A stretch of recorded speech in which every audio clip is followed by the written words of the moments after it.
आरहत वाङ्मय में कहा गया है, अप्पाणमेव जुज्झाहि किं ते जुज्झेन बज्झओ, अप्पाणमेव अप्पाणम जइत्ता सुह में है। आश्रय धर्मशास्त्र में युद्ध की बात बताई गई। युद्ध बाहर में भी होता है और युद्ध भीतर में भी हो सकता है। बाहर का युद्ध कहीं अपनी उपयोगिता भी सिद्ध करने वाला हो सकता है, पर बाहर का युद्ध तो न हो ऐसी व्यवस्था बढ़िया है। बाहर का युद्ध तो मजबूरी मानना चाहिए, या कोई दुर्नीति से कर दे तो भी हो सकता है। शांति रहे, ये शस्त्र भी बेकार हो जाएं, वह अत्युत्तम स्थिति हो सकती है। जवान लोग, सैनिक, जिनमें मानो युद्ध का या सुरक्षा के लिए संघर्ष झेलने का मानो संस्कार होता है, प्रशिक्षण प्राप्त होते हैं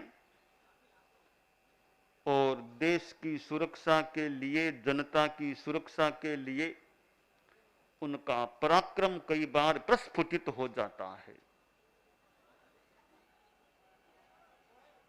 और जवान लोग सन्नद्ध रहते हैं, देश की जनता निश्चिंत रहती है।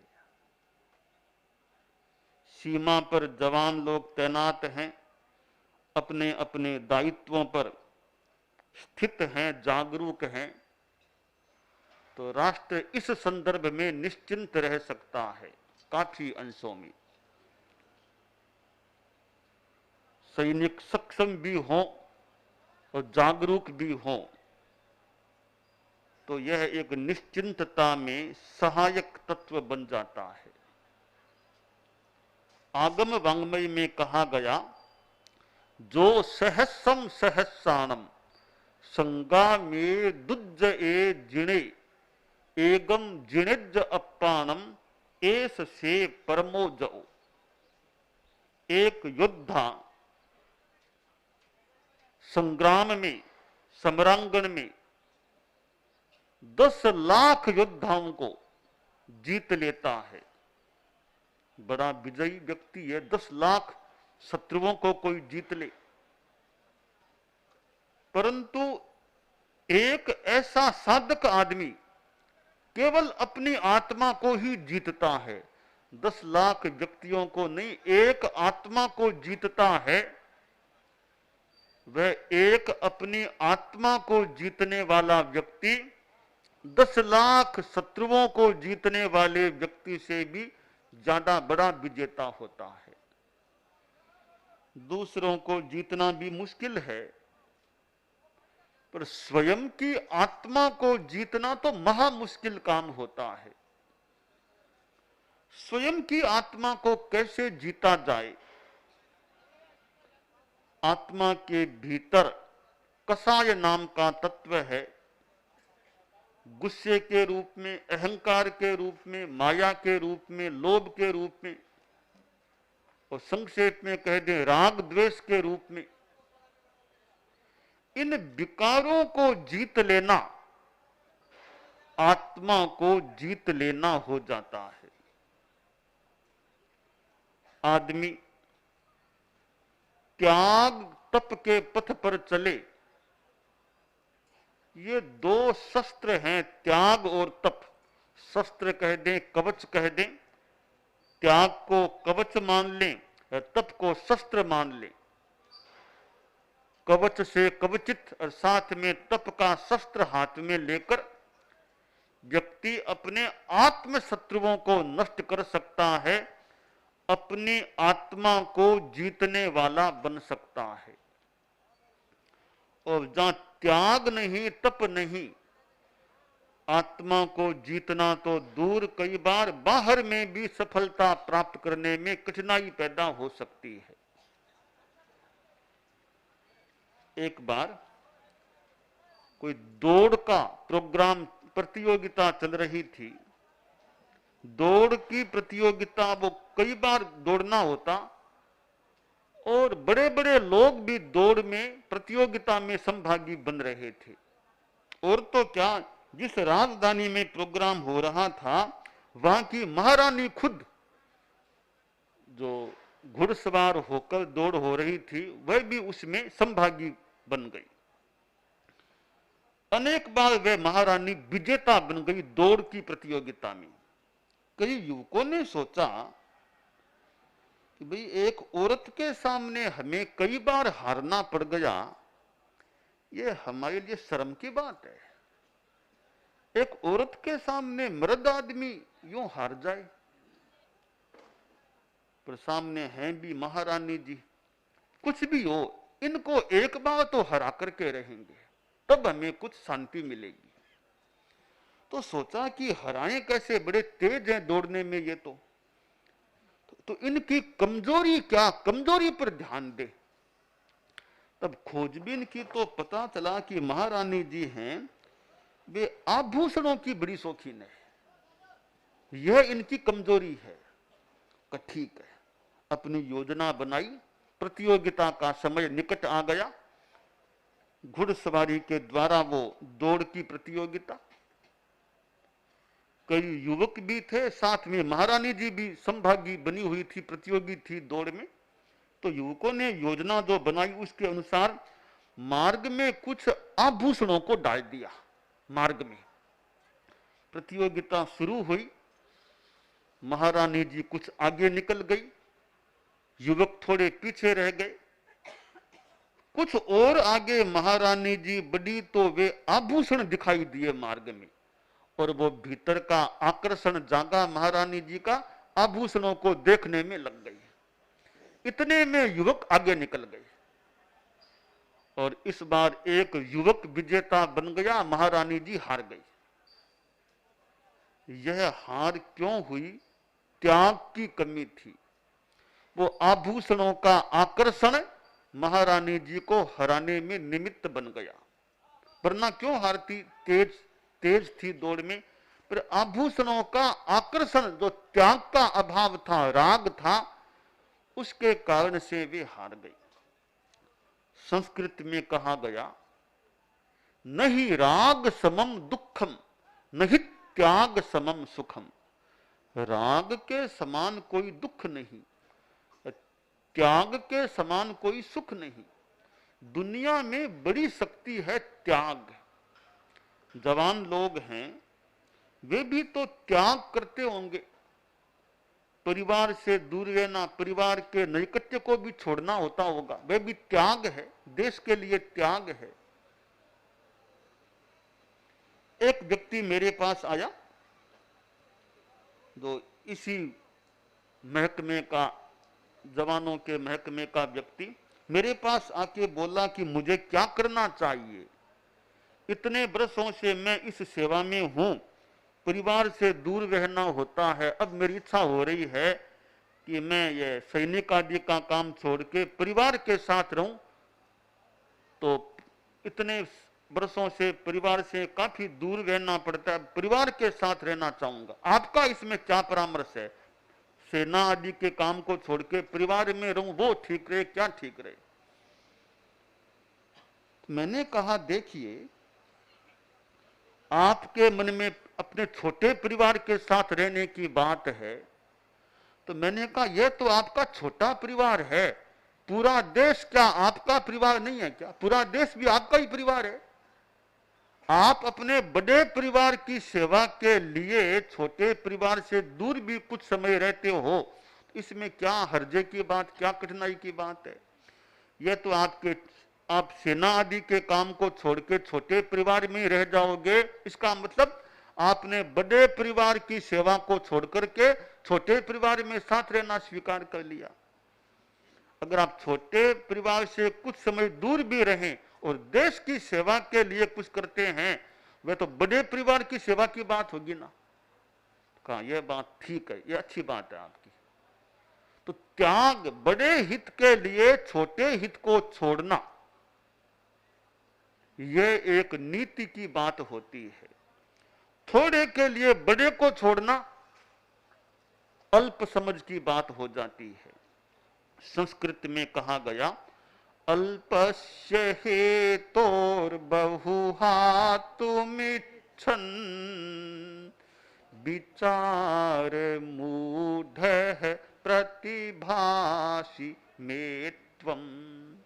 थोड़े के लिए बहुत को छोड़ना विचार मूढ़ता की बात हो जाती है। हम लोग अहिंसा यात्रा कर रहे हैं। अहिंसा यात्रा में 3 बातों का प्रचार किया जा रहा है, सद्भावना, नैतिकता, नशा मुक्ति। सद्भावना, आपस में सद्भावना रखो, मैत्री भाव रखो, दंगा फसाद मारकाट से बचने का प्रयास। और नैतिकता, जो भी काम करो उसमें यथासंभव ईमानदारी रखो। तीसरी बात नशा मुक्ति, बीड़ी सिगरेट शराब आदि नशा मत करो।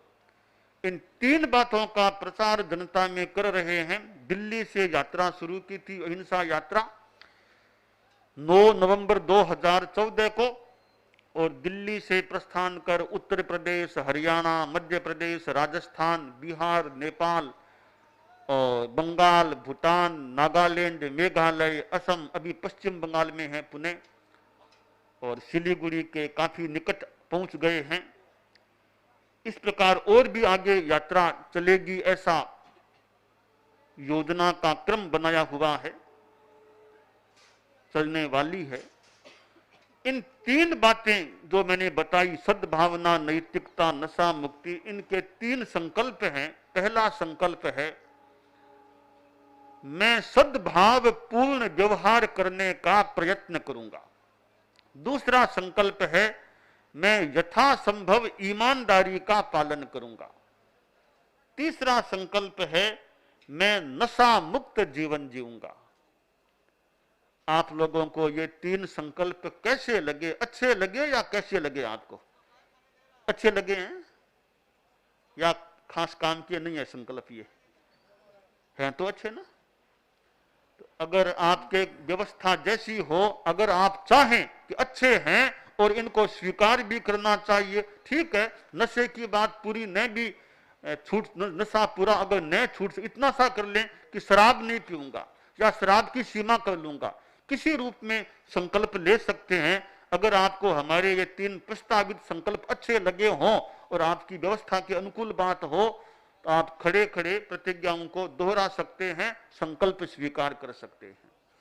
डॉक्टर राजेश मिश्रा जो बीएसएफ के आईजी हैं, वे स्वयं यदि सैनिकों को यदि अनुमति दें तो सब स्वीकार कर लें, यदि चाहें तो।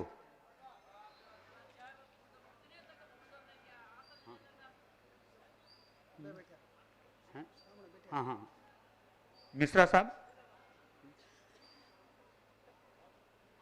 नीचे जगह बात कर ली, तो नीचे बात कर ली।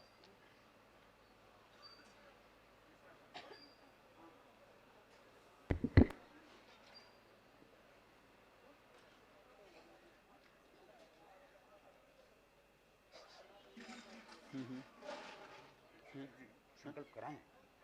थोड़ा आप कुछ आप बोल दें पहले, आप थोड़ा बोल दें ना। ऐसा है, ऊपर से बोल दें, ऊपर से बोलें। बीएसएफ के IG IPS doctor Rajesh Mishra स्वयं गुरुजी के समक्ष खड़े होकर के सैनिकों के समक्ष अपनी भावनाओं को प्रस्तुति दे रहे हैं और साथ में इन संकल्पों को ग्रहण करने के लिए भी तैयार हो रहे हैं। गुरुदेव के स्वागत में डॉक्टर राजेश मिश्रा।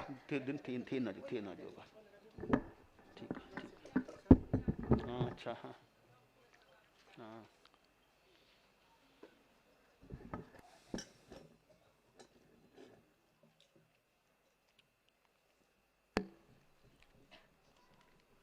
परम श्रद्धेय आचार्य मुनि श्री के चरणों में शत शत प्रणाम।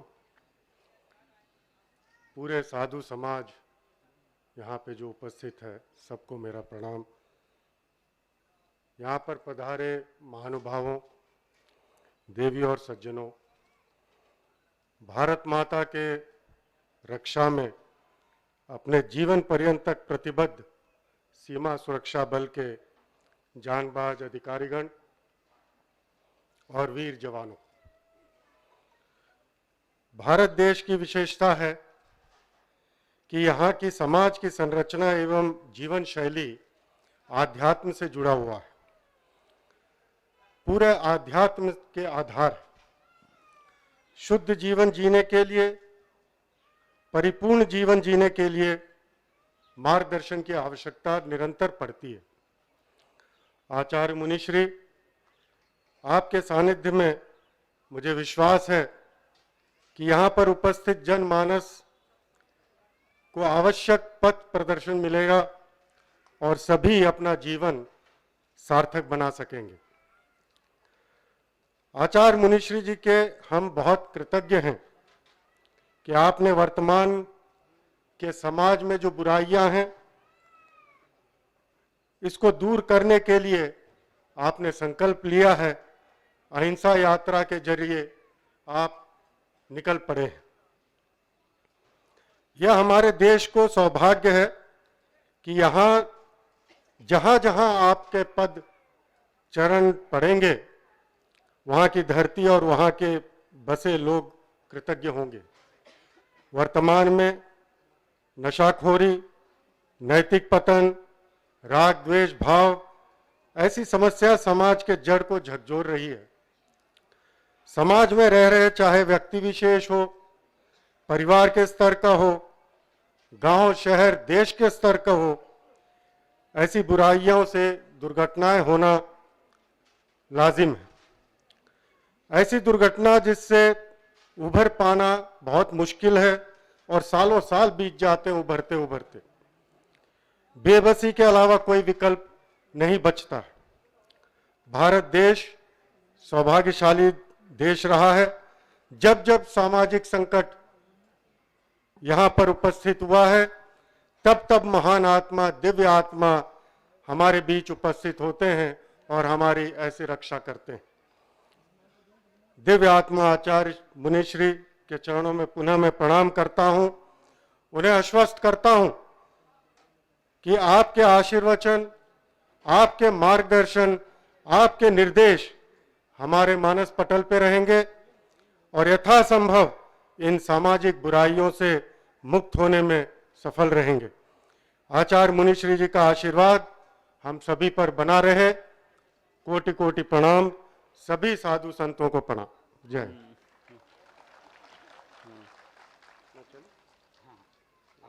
स्वीकार करेंगे संकल्प?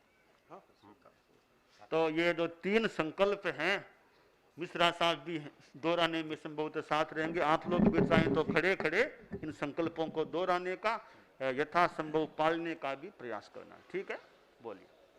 और भी कोई लोग चाहें वो साथ में संकल्प कर सकते। मैं सद्भाव पूर्ण व्यवहार करने का प्रयत्न करूंगा। मैं यथासंभव ईमानदारी का पालन करूंगा। अब देखिए आगे तीसरा संकल्प आप इतना सा आप बता दें, अगर आप शराब कभी न पिए जिंदगी में, ये आपका पक्का मन हो कि शराब नहीं पीना, अगर यह पक्का मन हो तो बोले, वरना बोले न बोले।